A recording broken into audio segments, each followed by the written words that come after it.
जय हिंद, नमस्कार। मैं हूं प्रवीण और आप सभी का हिंदी प्रवीण सिंह आपके चैनल पे बहुत बहुत स्वागत है। और आज हम करेंगे समीक्षा अधिकारी यानी आरओ एरो का पहला हिंदी का प्रैक्टिस सेट। हिंदी में प्री जो परीक्षा होती है उसमें 60 प्रश्न आते हैं और 60 प्रश्न में जो ये आपके 6 टॉपिक हैं वो दिए रहते हैं। तो वो हम ये प्रयास करेंगे कि ज़्यादा से ज़्यादा हम इस अपने चैनल पे करवा दें और आप लोग नियमित जुड़े रहें, नियमित साथ दें और सहयोग करें। तो कम से कम इतना ज़रूर हो जाएगा कि जितने भी प्रश्न बनेंगे तो वो वहाँ तक हम लोग ज़रूर से ज़रूर पहुँच जाएंगे, ये ऐसी आशा है। और काफ़ी मेहनत के साथ और काफ़ी यही प्रयास रहेगा कि बिल्कुल सारे के सारे प्रश्न वैसे ही आपको देखने को मिलें परीक्षा में जैसे कि हम यहाँ पे प्रैक्टिस करते हैं। तो आज हमारा जो पहला प्रैक्टिस सेट है उसमें हमने जो पिछली परीक्षाओं में पूछे गए यानी PYQ क्वेश्चंस हैं उनको रखा हुआ है। जैसा कि आप देख सकते हैं सभी क्वेश्चन पे लिखा हुआ है। तो बिना समय गंवाए चलते हैं, प्रश्न करते हैं क्योंकि समय बहुत महत्वपूर्ण है आपका भी। तो चलते हैं। पहला प्रश्न हमारा जो रहेगा वो कौन सा है? निम्नलिखित में से तरुण शब्द का विलोम है। तो तरुण का मतलब होता है जवान, तो जवान का विलोम क्या हो जाएगा? वृद्ध। अच्छा, कृश का मतलब होता है दुबला पतला। कृश, तो कृश का विलोम क्या हो जाएगा? दीर्घ। अगर कृश काय आता है तो दीर्घ का। एतद्वत् का मतलब होता है इस प्रकार। और दक्ष का मतलब होता है निपुण, प्रवीण। अगर इसका विलोम देखें तो अदक्ष हो जाएगा या असफल हो जाएगा। हालांकि इतना इम्पोर्टेंट इसका विलोम नहीं है, इसकी पर्यायवाची ज़्यादा इम्पोर्टेंट है, उसके बारे में ज़रूर देखें। तो तरुण का वृद्ध बी वाला विकल्प हो जाएगा। फिर उसके बाद अगला वाला प्रश्न देखते हैं साथियों। अतिथि शब्द का विलोम क्या है? तो अतिथि का जो विलोम होगा वो होगा आतिथेय। बाकी आगंतुक और मेहमान ये इसके पर्यायवाची हैं, इसको आप जरूर याद रखें। ये बहुत बार आ चुका है और तमाम परीक्षाओं में आ चुका है, तो इसको आप जरूर याद रखिए। अगला वाला प्रश्न देखते हैं साथियों, कौन सा हो जाएगा? वरदान। वरदान शब्द का विलोम क्या हो जाएगा? तो वरदान शब्द का विलोम जो है वो हो जाएगा क्या? अभिशाप। सदाचार का कदाचार हो जाएगा, नूतन का पुरातन हो जाएगा और साकार का निराकार हो जाएगा। तो ये आप याद रखिए। उसके बाद अगला वाला प्रश्न हमारा जो है वेस्ट। वेस्ट का मतलब होता है कि अलग किया गया भाग, और समष्टि का मतलब होता है समाहित। तो वेस्ट का जो विलोम हो जाएगा वो क्या हो जाएगा? समष्टि हो जाएगा, यानी बी वाला विकल्प हमारा बिल्कुल सही है। उसके बाद अगला प्रश्न देखते हैं। विलोम की दृष्टि से असंगत युग्म है। देखिए, ऊंट का ऊँटनी हो जाएगा, स्त्रीलिंग पुल्लिंग ले लिया गया है। सूर का भीर हो जाएगा। सूर का मतलब होता है बहादुर और भीर का मतलब क्या होता है? कायर। प्राचीन का अर्वाचीन हो जाएगा, और अर्वाचीन मतलब आधुनिक। और सांड का सांडनी, तो यानी कि सांड का सांडनी ये बिल्कुल सही नहीं है। सांड पुल्लिंग है लेकिन उसका स्त्रीलिंग जो गाय होता है, लेकिन ये बिल्कुल नहीं बन रहा है, तो यहाँ पे यही वाला विकल्प असंगत हो जाएगा। चलिए आगे बढ़ते हैं। अत का विलोम शब्द क्या हो जाएगा? इति। अत का मतलब क्या होता है? प्रारंभ। तो उसके बाद अत का मतलब शुरुआत होती है, तो उसके बाद इसका क्या हो जाएगा? इति हो जाएगा। ये बहुत बार पूछा जा चुका सामान्य विलोम है और आप इसको याद रखिए। और वैसे तो मैं यही आशा करता हूँ कि ये इस तरह के आपको याद होंगे। आगे आगे जितने प्रैक्टिस सेट हम लाते रहेंगे उतना और स्तर अच्छा होता रहेगा। ये पहला है, इसीलिए इसमें हमने कुछ सामान्य और कुछ थोड़े स्तरीय दोनों तरह के प्रश्न डाले हैं। खासकर वह प्रश्न डालने की हमने कोशिश की है कि जो परीक्षा की दृष्टि से बहुत महत्वपूर्ण है। अगला वाला जो प्रश्न है हमारे पास वो है निषिद्ध। निषिद्ध का विलोम क्या होगा? निषिद्ध का विलोम क्या होता है? विहित होता है। एक चीज निषिद्ध है, प्रतिबंधित है, और दूसरी चीज क्या है? विहित है। तो ये बहुत महत्वपूर्ण है। और सलज्ज का क्या हो जाएगा? निर्लज्ज हो जाएगा। ये भी विलोम में पूछा जाता है, महत्वपूर्ण है, तो आप ये भी देख लीजिए। हम वे विलोम उस विकल्प पे बात करेंगे साथियों जो ज़्यादा महत्वपूर्ण है, जो परीक्षा की दृष्टि से है। बाकी जो नहीं महत्वपूर्ण है उन पे हम समय अपना नहीं ज़्यादा जाया करेंगे। अगला वाला देखते हैं, कौन सा है? अमावस्या। अमावस्या बहुत बार पूछा गया है। अमावस्या का विलोम क्या हो जाएगा? पूर्णिमा। अमावस्या का विलोम पूर्णिमा। कृष्ण पक्ष का शुक्ल पक्ष हो जाएगा। और प्रतिपदा क्या होता है? हिंदू नववर्ष की, हिंदू पंचांग की पहली तिथि होती है, तो उसे कहते हैं प्रतिपदा। आगे आने वाले प्रश्न में इससे भी प्रश्न बना हुआ है, देखते हैं। अगला वाला प्रश्न देखते हैं साथियों, सदाचार। सदाचार का विलोम क्या होगा? अभी आगे बताया था हमने पिछले क्वेश्चन में बताया था कि कदाचार का विलोम क्या हो जाए, सदाचार का विलोम क्या हो जाएगा, कदाचार हो जाएगा। तो ये बहुत महत्वपूर्ण है, उसको आप देख लीजिए। फिर अगला वाला प्रश्न देखते हैं, अमृत। अमृत देखिए है तो बहुत सामान्य विलोम, लेकिन बहुत सामान्य शब्द है, लेकिन ये पर्यायवाची में भी पूछा जाता है। वैसे विलोम में पूछा जाएगा तो बहुत सरल है, अमृत का विष कोई भी बता देगा, लेकिन अगर पर्यायवाची में पूछा जाएगा तो पर्यायवाची आप इसकी याद कर लीजिए, सुरभोग है और जीवनोदक है, ये सब पर्यायवाची इसकी अच्छे से आप रट लीजिए, क्योंकि अमृत बहुत ज़्यादा पूछा जाता है हर परीक्षा में। तो अमृत का विलोम क्या हो जाएगा, विष। ठीक, अर्क का मतलब क्या होता है, सूर्य होता है। मधुर का मतलब मीठा होता है, और पीयूष का मतलब तो अमृत होता ही है, उसका पर्यायवाची है। आगे बढ़ते हैं साथियों, देखते हैं अगला प्रश्न कौन सा है। अधोलिखित में एक पर्यायवाची युग्म सही नहीं है। तो फणी, फणी, उरग, ये दोनों सांप के पर्यायवाची हैं, जो कि बिल्कुल सही हैं। सरोवर और पुष्कर दोनों बिल्कुल सही हैं। पुष्कर कभी कभी आकाश की पर्यायवाची में भी आता है, और सरोवर यानी तालाब के पर्यायवाची में भी आता है। पुरंदर, अमरपद, इंद्र बहुत महत्वपूर्ण है पर्यायवाची की दृष्टि से, तो इंद्र की पर्यायवाची याद कर लीजिए। और जो डी वाला विकल्प है वो वाला विकल्प सही नहीं है, असंगत है, क्योंकि जलद तो काहे का हो जाएगा, समुद्र का हो जाएगा, लेकिन जलद काहे का हो जाएगा, बादल का हो जाएगा। जल की पर्यायवाची में अगर जा लगा दिया जाता है, जोड़ दिया जाता है, तो उसका मतलब हो जाता है जन्मने वाला।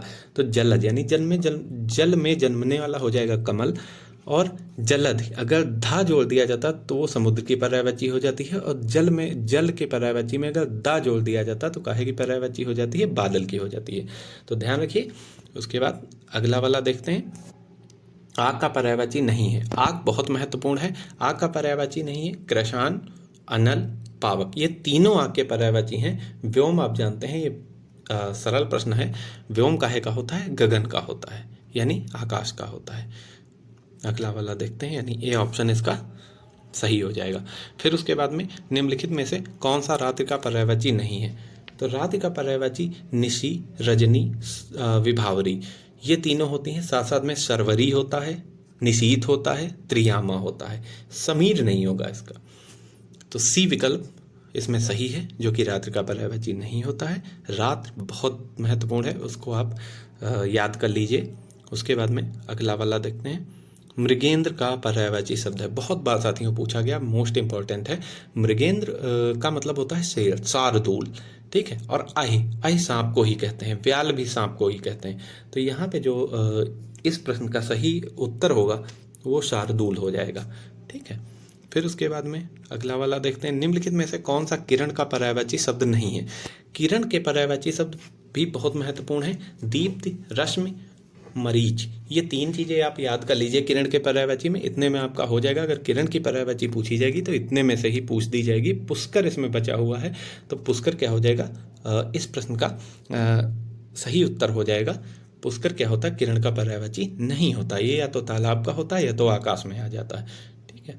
फिर उसके बाद अगला देखते हैं, कौन सा प्रश्न है, निम्नलिखित में से सरिता का पर्याय नहीं है। सरिता का मतलब होता है नदी, और नदी के पर्यायवाची हैं तटिनी, निम्ना, तरंगिणी।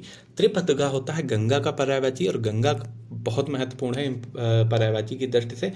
गंगा यानी सूर्धुनी, देवनदी, विष्णुपदी और जानवी, अलकनंदा, ये सब इनके पर्यायवाची हैं। आप जरूर से जरूर याद कर लें। वैसे मैं भी मोस्ट इंपॉर्टेंट जो पर्यायवाची रहेंगे उनकी लिस्ट या उनके नोट्स में आपको टेलीग्राम चैनल बना करके उसमें डाल दूंगा, सब लोग जुड़ जाइएगा। उसके बाद अगला वाला पर्यायवाची अगला वाला, निम्न में से कौन सा कमल का पर्यायवाची नहीं है। वैसे तो कमल बहुत ही सामान्य आपको लग रहा होगा या बहुत सरल लग रहा होगा पर्यायवाची है, लेकिन इसमें ध्यान देने योग्य जो बातें हैं हमने वही डाला है। हमने बहुत ही बहुत अध्ययन करके इसको जो ये प्रैक्टिस दिया है।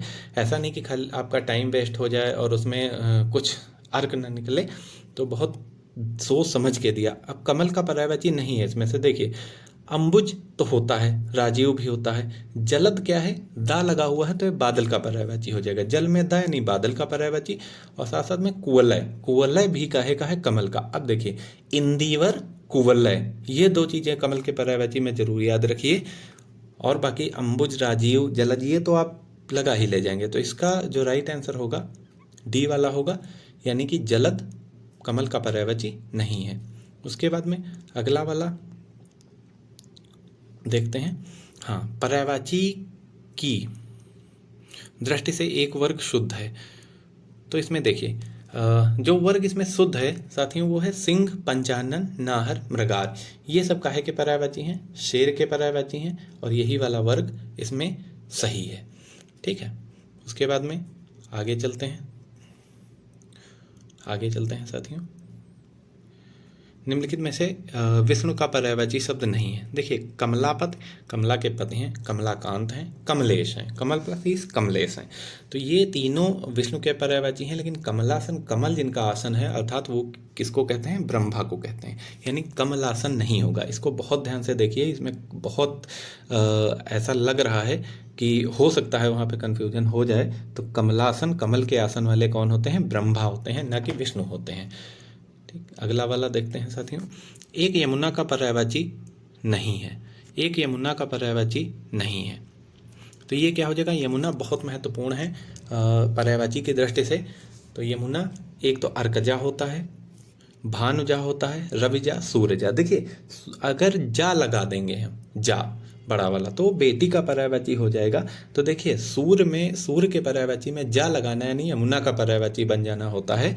तो रवि सूर्य को कहते हैं, जा लग गया तो किसका हो जाएगा? यमुना का, कि सूर्य की पुत्री होती हैं। तो सूर्यजा, अर्कजा, भानुजा, रविजा, सूर्य तनया, या तनया भी प्रयोग कर सकते हैं, तो वो भी कहेगा यमुना का बन जाएगा। अब ये देखिए, तनुजा, तनुजा का मतलब होता है बेटी का पर्यायवाची, तो ये बेटी का पर्यायवाची हो जाएगा। तो यानी कि यही वाला नहीं होगा, ए ऑप्शन इसमें राइट है। फिर उसके बाद में अगला वाला देखते हैं, कूलंकषा।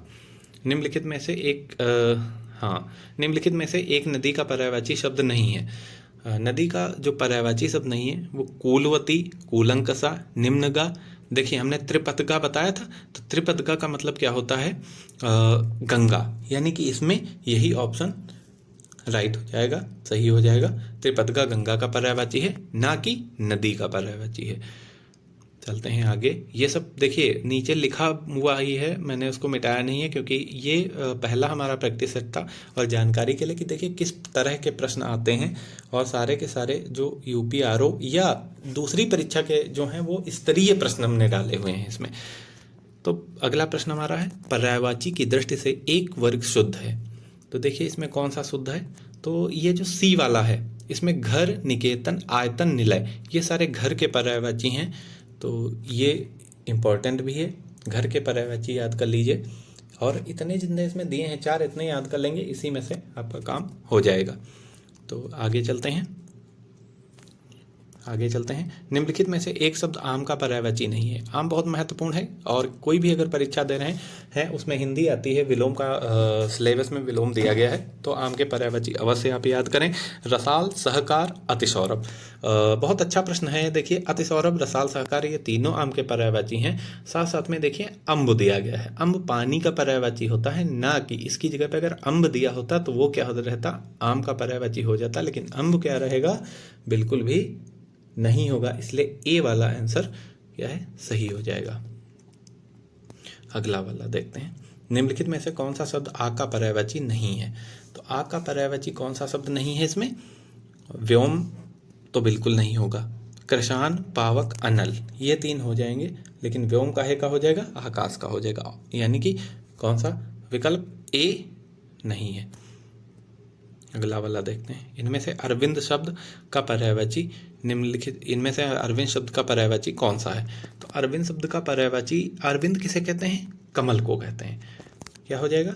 ये कमल का पर्यायवाची हो जाएगा। तो कौन सा विकल्प सही है? सी वाला विकल्प इसमें सही है। इसके बाद इसमें से कौन सा शब्द कदर का पर्यायवाची है? कदर मतलब कि कदर नहीं की जाती, वो वाला है, यानी आदर, यानी कि महत्व, यानी श्रद्धा। तो इसमें कौन सा हो जाएगा? विस्मय। विस्मय नहीं होगा। ठीक है, विस्मय काहे में पूछा जाएगा? अगर आप मान लीजिए व्याकरण, अगर कोई भी परीक्षा है जिसमें हिंदी आती है, व्याकरण आती है, तो विराम चिन्ह कहीं पे है या तो वो विराम चिन्ह पूछ लिया जाता है। इस तरीके से लगता है विस्मय वाला। एक डंडा रहेगा, उसके नीचे एक बिंदु रहेगा। बाकी इसमें डी विकल्प सही हो जाएगा। फिर उसके बाद अगला वाला, इनमें से कौन सा शब्द नदी का पर्यायवाची नहीं है? इसमें देखिए, नदी का पर्यायवाची सरिता हो जाएगा, निम्नगा हो जाएगा, हमने भी पढ़ा था, और उसके बाद आपगा भी हो जाएगा, पर आपदा नहीं होगा। आपदा जो इसमें है बी वाला विकल्प सही हो जाएगा। फिर उसके बाद अगला वाला देखते हैं, इनमें से कौन सा शब्द अग्नि का पर्यायवाची नहीं है। देखिए, अनल, वैश्वानर, रोहिताश, ये तीनों बहुत महत्वपूर्ण अग्नि के पर्यायवाची हैं, और अमी जो है वो अमृत का पर्यायवाची है, ना कि अग्नि का। तो अमी बहुत महत्वपूर्ण है, ये अमृत का पर्यायवाची है, यानी विकल्प सी वाला इस प्रश्न का सही उत्तर होगा।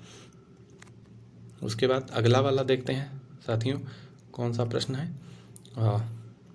पाश किस शब्द का तत्सम रूप है। देखिए, तत्सम और तद्भव, तत्सम का मतलब होता है संस्कृत से आए, क्योंकि हिंदी जो है वो भाषा संस्कृत से आई है, तो कुछ शब्द हैं वहाँ के जो वैसे ही चले आए हैं हिंदी में, तो संस्कृत से आए शब्द जो हैं उन्हें क्या कहते हैं, तत्सम कहते हैं। तो पाश किस शब्द का तत्सम रूप है। पास का मतलब होता है, देखिए, फंदा, फंदे का क्या है, तत्सम रूप है, बहुत महत्वपूर्ण है। पोखर का पुष्कर होता है, प्यास का पिपासा होता है, ठीक, पहर का प्रहर होता है, आप सभी जानते हैं। तो ये सी विकल्प इसका सही आंसर है। अगला वाला देखते हैं, निम्नलिखित में से तद्भव रूप कौन सा है। तो तद्भव रूप इसमें कौन सा है, देखिए, तो बी वाला विकल्प इसमें सही है, नखत, नखत का क्या हो जाएगा, नक्षत्र हो जाएगा। बाकी अर्ध का आधा हो जाएगा, द्वितीय का दूसरा हो जाएगा, तीज का तीखा हो जाएगा। आगे चलते हैं, सतसई निम्नलिखित में से किस प्रकार का शब्द है। सतसई कैसा शब्द है, सतसई एक तद्भव की श्रेणी में आ जाएगा, तद्भव शब्द है, तो इस पे तद्भव कर देते हैं। वैसे सतसई के बारे में आप एक चीज़ और समझ लीजिए कि समीक्षा अधिकारी में विशेषण और विशेष्य का टॉपिक है, जो कि मैं बहुत अच्छे से आपको पढ़ाऊँगा। अभी कुछ संसाधन और अभी जुटा लें, और अभी और थोड़ा सही कर रहे हैं, तो मैं लेकिन तत्सम तद्भव आपको पढ़ाऊँगा बहुत अच्छे से। तो अगर सतसई आपके पास आता है तत्सम, सॉरी, विशेष और विशेषण में, तो विशेष और विशेषण में अगर आएगा तो विशेषण ये पूछा जाएगा कि सतसई किस प्रकार का विशेषण होता है। तो ये निश्चित संख्यावाचक में एक आता है समुच्चयवाचक या समुच्चय बोधक, ठीक, तो उसमें आएगा, जैसे 32 हो गया या दर्जन हो गया, तो सतसई भी आया। पिछली बार यूपी पुलिस के पेपर में ये पूछा भी गया था। तो फिलहाल जो यहाँ पे आंसर है सतसई का, वो तद्भव हो जाएगा, तद्भव शब्द है, बी विकल्प सही हो जाएगा। अगला वाला, किस समूह में तत्सम तद्भव का सही रूप है। गाय, खाल, मनुष्य, इंसान, ये छत्र, चैत्र, पृष्ठ, पीठ। हाँ ठीक है, बी वाला विकल्प सही हो जाएगा, पृष्ठ पीठ, यानी पृष्ठ तत्सम शब्द है और पीठ क्या हो जाएगा, तद्भव शब्द है। बाकी जो दिए गए अन्य विकल्प हैं वो ज़्यादा महत्वपूर्ण नहीं है, उन पर चर्चा नहीं करेंगे। निम्न में से कौन तत्सम शब्द का तद्भव रूप अशुद्ध है। तो तत्सम का अशुद्ध तद्भव रूप, उलूखन का मतलब ओखली होता, सही है। अट्टालिका का मतलब अटाली होता, अज्ञान का मतलब अजान होता, ये तीनों सही हैं, देखिए। और आमलक का मतलब क्या होता है, आंवला, आम नहीं होता है इसका मतलब, यानी डी वाला विकल्प क्या है, इसमें सही होगा, ठीक, यही अशुद्ध रूप है। अगला वाला देखते हैं, इनमें से तत्सम तद्भव, इसमें से माफ कीजिए, इसमें से तद्भव तत्सम का एक शब्द युग्म है, कौड़ी, कपादिकी, और ओस, अवश्याय, अपाहित, अपादहस्त, गेहूं, गोहूं, गेहूं, गोहूं। तो इसमें देखिए, आप बताइए कौन सा विकल्प इसमें सही हो जाएगा सभी लोग। तो देखिए, इसमें से ओस अवश्य है, यानी सी वाला विकल्प आपका सही हो जाएगा, क्योंकि इसमें एक चीज़ जरूर याद रखिएगा, या अगर क्रमशः पूछे या इस तरीके का अगर प्रश्न आ रहा है तो आप ये ध्यान दे लीजिएगा कि पहले क्या लिखा है। तो पहले देखिए तद्भव तत्सम, तो यानी इधर तद्भव होना चाहिए, इधर तत्सम होना चाहिए, ठीक है। तो यानी ओस का अवश्य हो जाएगा, ये पूछा भी जा चुका है। तो इसके बाद में अब क्योंकि पूछा जा चुका है इसलिए ये तो बताने की ज़रूरत ही नहीं, क्योंकि ये देखिए PYQ ये हैं ही। आगे आ जाइए, निम्नलिखित में से कौन सा शब्द तत्सम है। तो इसमें से कौन सा शब्द तत्सम की श्रेणी में आएगा, तो हृदय जो हो जाएगा वो तत्सम की श्रेणी में आ जाएगा। हृदय का तद्भव क्या होता है, हिया होता है, लोहा का लौ होता है, और शक्कर का शर्करा तक आ जाएगा। तो आप आगे, तो ये बी विकल्प इसका सही हो जाएगा। आगे देखते हैं अगला वाला प्रश्न। किस विकल्प में तद्भव शब्द नहीं है? भादों, सूचिका, लौंग, सुआ। तो देखिए इसमें जो महत्वपूर्ण शब्द है वो भादों का भाद्रपद हो जाएगा, लौंग का लवंग हो जाएगा, और सूचिका यानी सूची सुई, तो ये क्या हो जाएगा? सी विकल्प इसमें क्या हो जाएगा? आपका सही हो जाएगा। अगला वाला देखते हैं। निम्नलिखित में तद्भव शब्द कौन सा है? तो तद्भव शब्द इसमें कौन सा है? विकार, दंड, नींद और कोकिला। तो कोकिला, दंड और विकार, ये तीनों तत्सम है। और नींद क्या हो जाएगा? निद्रा यानी जिसका होता है, ये क्या हो जाएगा? तद्भव शब्द हो जाएगा। अगला वाला देखते हैं साथियों। कौन सा तत्सम तद्भव, माफ कीजिएगा थोड़ा, अगला देखते हैं। कौन सा शब्द तत्सम है? तो ये तो हो गया है प्रश्न। किस विकल्प में तद्भव शब्द नहीं है? ये भी हो चुका है, ये भी हम कर चुके हैं, थोड़ा सा आगे चला गया है। हाँ, निम्नलिखित में कौन सा तत्सम तद्भव जोड़ी का सही विकल्प नहीं है? सूत्र, सूत, चक्र, गोला, हस्त, हाथ, ग्राहक, गाहक। यानी देखिए पहले तत्सम दिया हो फिर तद्भव, तो इसमें जो सी विकल्प है यानी चक्र, चक्र का मतलब चाक ना कि गोला, यही हो जाएगा सी वाला। ये देखिए जो उत्तर प्रदेश जेल वार्डन वाला है वो भी मैंने इसलिए प्रश्न डाला है क्योंकि वो बहुत स्तरीय प्रश्न था। किस विकल्प में तत्सम तद्भव का, किस विकल्प में तत्सम शब्द का तद्भव नहीं है? तो देखिए स्पर्श का छूना, श्रेष्ठी, सेठ, मतलब श्रेष्ठी का सेठ होता है, ये बहुत ध्यान रखिए। रागी का रानी होता है, श्रृंगाल का सियार होता है, तीनों सही है। स्पर्श का परस होता है, छूना नहीं होता है, परस हो जाएगा, छूना नहीं होगा। ए विकल्प सही है इसमें। फिर आगे देखते हैं। निम्नलिखित में से तत्सम शब्द हैं व्याघ्र, वात, बाजा, बिजली। ठीक है, तो इसमें ए वाला विकल्प सही हो जाएगा, व्याघ्र हो जाएगा। तत्सम शब्द कौन सा है? व्याघ्र। काहे का तत्सम शब्द है? तद्भव इसका क्या हो जाएगा? बाघ। फिर उसके बाद निम्नलिखित में से कौन तद्भव तत्सम युग्म अनुपयुक्त है? तो इसमें देखिए तद्भव होना चाहिए पहले, यानी रस्सी, रज्जु सही है। तिनका का तृण हो जाएगा, वो भी सही है। दिया सलाई, माचिस, पीठ का पृष्ठ हो जाएगा, तीनों ये सही हैं, ए, सी, डी। लेकिन बी वाला नहीं सही है, तो इस वजह से बी विकल्प सही हो जाएगा, यही अनुपयुक्त है। कौन से समूह में तत्सम तद्भव शब्दों का सही युग्म नहीं है? अर्ध, आधा, भ्रमर, भौरा, धूम, धुआं, हरिद्रा, हंसी।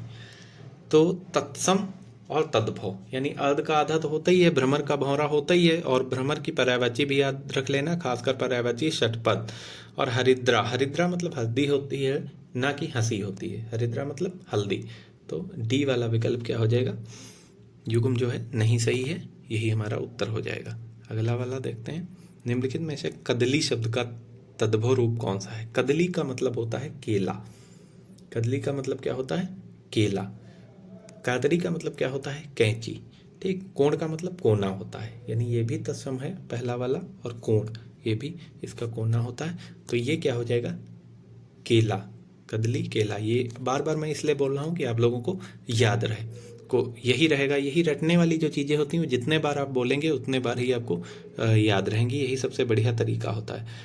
निम्नलिखित तत्सम शब्द का चयन करें, इसमें से तत्सम कौन सा है? भंवरा भ्रमर होता है, सुई सूचिका होती है, आंवला आमलक होता है। बाकी उपालंब, उपालंब ये क्या है? तत्सम है। तो यही वाला सी विकल्प हमारा सही हो जाएगा। अगला, निम्नलिखित में से कौन सा तत्सम तद्भव युग्म सही नहीं है? यो, जो, कपर्दिका, कौड़ी, शकट, छकड़ा, जीर्ण, शीर्ण। तो यो का जो हो जाएगा, कपर्दिका का कौड़ी हो जाएगा, शकट का छकड़ा हो जाएगा, लेकिन हमारा विकल्प नंबर 4 वाला नहीं होगा, ये संगत युग्म नहीं है। ठीक है, तो डी विकल्प इसका सही हो जाएगा। उसके बाद अगला वाला देखते हैं। निम्नलिखित में से तद्भव शब्द है स्वामी, अस्थि, सर्प, हाथ। देखिए स्वामी साईं, अस्थि हड्डी होती है, सर्प सांप होता है, और हाथ का क्या होता है? तत्सम, तो हाथ का हस्त हो जाएगा, यानी कि डी वाला विकल्प क्या है? तद्भव है। यही हमारा उत्तर है। अगला वाला चलते हैं। निम्नलिखित में से मेह शब्द का तत्सम रूप कौन सा है? मेह का मतलब होता है मेघ, मेह का मतलब होता है मेघ, यही मेह का मेघ तत्सम है, और मेघ तत्सम का मेह तद्भव शब्द है। तो इसको बहुत ध्यान रखिए। आगे चलते हैं अगले। अब देखिए, अब जो प्रश्न है वो है कि एक आपको वाक्य दिया जाएगा उनको एक शब्द में कि वाक्यांशों के लिए, तो ये वाक्यांश बनाना है। तो ये बहुत महत्वपूर्ण है, और इसमें वही हमने रखा है जो अति महत्वपूर्ण हो। तो ठीक है, चलते हैं। जो बिना सोचे समझे अनुगमन करे, जो बिना सोचे समझे अनुगमन करेगा उसे आप क्या कहेंगे? यानी अंधा अनुगामी। तो इसका ए आंसर सही हो जाएगा। फिर उसके बाद में रोग की चिकित्सा करने वाला, रोगी की चिकित्सा करने वाला कौन हो जाएगा? तो वो कौन होता है? चिकित्सक होता है। सामान्य प्रश्न है, सरल प्रश्न है, आप सभी लोग जानते हैं। हरावल, अब देखिए हरावल बहुत महत्वपूर्ण है। हरावल का मतलब क्या होता है? सेना का वह भाग जो आगे रहता हो, तो इसे क्या कहेंगे? हरावल कहेंगे, यानी विकल्प बी सही है इसमें। फिर उसके बाद में प्रष्टव्य क्या होता है? देखिए बहुत महत्वपूर्ण है प्रष्टव्य। प्रष्टव्य का मतलब होता है पूछने योग्य। प्रष्टव्य का मतलब क्या होता है? पूछने योग्य। अगला वाला प्रश्न लेते हैं। अब प्रष्टव्य के साथ साथ और जो इससे संबंधित चीज़ें हैं इस तरह के, तो जैसे पिष्टापेषण है, किसी कथन को बार बार दोहराना, एक पिष्टापेषण है सब। ये सब मैं आगे आपको पढ़ाऊंगा बहुत विस्तृत तरीके से, बहुत अच्छे तरीके से पढ़ाऊंगा। आज तो ये पहला प्रैक्टिस सेट है, तो कुछ तकनीकी भी मुझे थोड़ा कम जानकारी है, तो उसके लिए ये थोड़ा आज डिस्टर्ब हो रहा है कि जैसे स्क्रीन में है या वीडियो रिकॉर्डिंग की है ऊपर नीचे हो रहा, तो इसमें थोड़ा सा आप सहायता करिए। बाकी 2-3-4 दिन बाद सब सही हो जाएगा बहुत अच्छे से। पहाड़ के ऊपर की समतल भूमि, अब देखिए पहाड़ के ऊपर की समतल भूमि को कहते हैं आदित्यका। अब अगर इसमें उपत्यका होगा, इसमें तो चलिए नहीं है, लेकिन अगर आदित्यका उपत्यका दोनों दे दिए जाएं तो ज़्यादातर ये सोचेंगे कि ऊपर की भूमि है तो उपत्यका ही लगेगा, लेकिन उपत्यका नहीं लगेगा। पहाड़ के ऊपर की भूमि को आदित्यका कहते हैं, पहाड़ के नीचे की समतल भूमि को क्या कहते हैं? पहाड़ की ऊपर की समतल भूमि को आदित्यका कहते हैं, पहाड़ के नीचे की समतल भूमि को उपत्यका कहते हैं। और दो पहाड़ों के बीच की जो बीच की जगह होती है उसे घाटी कहते हैं। तो इसमें क्या हो जाएगा? ऊपर की समतल भूमि जो होगी पहाड़ की वो हो जाएगी आदित्यका। ये बार बार मैं इसलिए कह रहा हूँ कि इसमें ये उद्देश्य नहीं है कि आपका समय जो है जाए, लेकिन रट जाए, आपको मालूम होना चाहिए अच्छे तरीके से, तभी वहाँ पे काम हो पाता है। सदावर्त एक शब्द है, सदावर्त। सदावर्त काहे के लिए प्रयोग किया जाता है? जहाँ मुफ्त खाना बंटता हो, दीन दुखियों के लिए मुफ्त खाना बंटने की जो व्यवस्था होती है, उस व्यवस्था को हम एक शब्द में अगर कहना हो तो क्या कहेंगे? सदावर्त कहेंगे। फिर उसके बाद में अगला वाला प्रश्न, जो कुछ नहीं जानता है, वाक्यांश के लिए निम्नलिखित में से सही शब्द है। जो कुछ नहीं जानता है उसके लिए क्या हो जाएगा? अज्ञ होता है वो, ठीक है। जो सब कुछ जानता है वो सर्वज्ञ हो जाएगा, ठीक। तो ए वाला विकल्प सही हो जाएगा। अगला वाला देखते हैं, जिसके हृदय में ममता नहीं, यानी कि उसको क्या कहेंगे? निर्मम कहेंगे उसको। जिसके हृदय में ममता नहीं उसे क्या कहेंगे? निर्मम। सहिष्णु कौन होता है? कि जो सहनशील है। उसके बाद में सहने वाला। उसके बाद निर्दय का क्या हो जाएगा?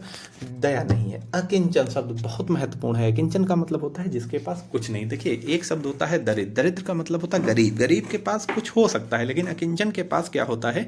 बिल्कुल कुछ नहीं होता है। तो अकिंचन शब्द बहुत बार आया है, इसको भी आप याद कर लीजिए। साथ साथ में अगला वाला देखते हैं। अगला प्रश्न कौन सा है हमारा?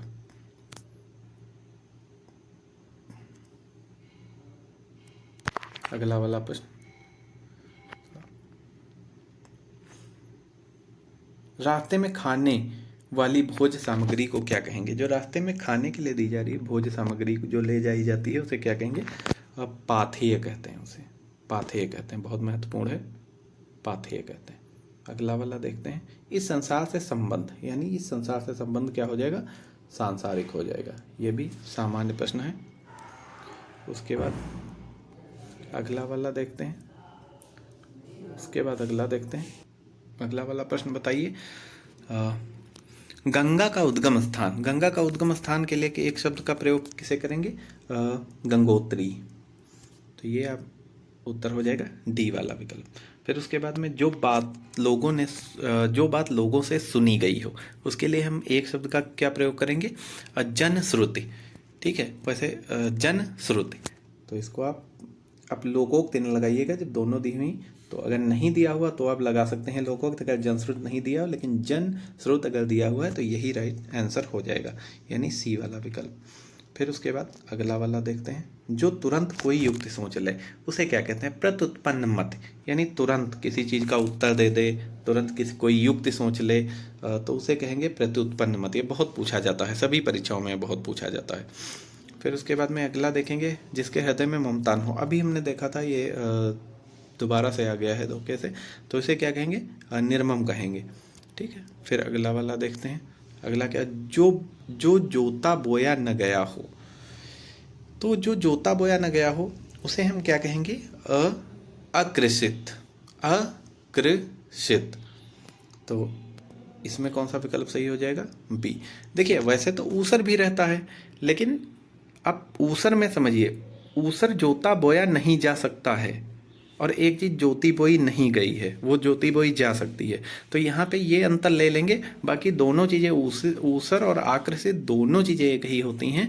जो अगर दोनों विकल्प में है तो आकृषित लगा दीजिएगा, और अगर एक ही है तो या तो आकृषित लगेगा या तो ऊसर, बाकी दोनों चीज़ें एक ही होती हैं।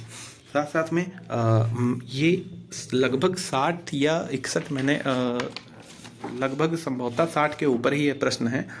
और आज चूँकि हमारा पहला प्रैक्टिस सेट था, तो और मैंने पहले ही बताया कि तकनीकी थोड़ा कम ज्ञान है हमको, तो उसकी वजह से, और थोड़ा संसाधन भी कम है, तो उसकी वजह से थोड़ा हो सकता है दिक्कत आ गई हो आप लोगों को कि स्क्रीन या इन सब चीज़ों के बारे में। लेकिन अगला वाला जो प्रैक्टिस सेट आएगा, या अगले 2-3 दिन में मैं सब सही कर लूँगा, और 60 प्रश्न का समीक्षा अधिकारी का प्रैक्टिस सेट रहेगा आपका।